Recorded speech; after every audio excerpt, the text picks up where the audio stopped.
मान्सूनपूर्व पावसामुळे अकोला जिल्ह्यातील तेल्हारा तालुक्यात मोठं नुकसान झालंय। ज्वारी पिकाचा हातातोंडाशी आलेला घास शेतकऱ्यांच्या तोंडून हिरावलाय।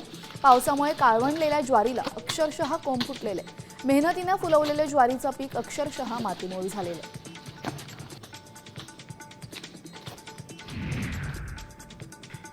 जालन्यामध्ये मुसळधार पावसामुळे कोबी उत्पादक शेतकरी हवालदिल झालाय। 2 एकर क्षेत्रावरील कोबी पीक धोक्यात आलं असून शेतकऱ्यांचं लाखो रुपयांचं नुकसान झालेलं आहे।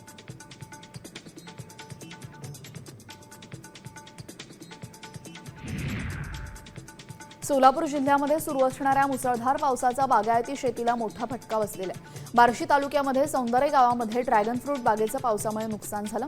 निसर्गाच्या लहरीपणामुळे ड्रॅगन फ्रूटचा दर्जा ढासळलाय, त्यामुळे बळीराजा अडचणीत सापडलाय।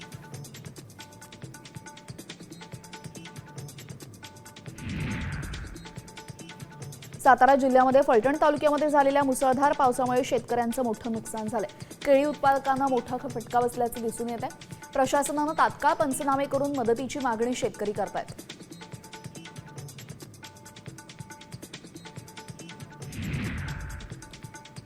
धुळ्यातील नेर परिसरामध्ये काल पावसानं अचानक हजेरी लावली, त्यामुळे शेतामध्ये काढून ठेवलेला मका आणि कांदा पूर्णपणे भिजलेला आहे। दरम्यान शेती पिकांचं नुकसान पाहणी करून नुकसान भरपाई द्यावी अशी मागणी शेतकऱ्यांनी केलेली आहे।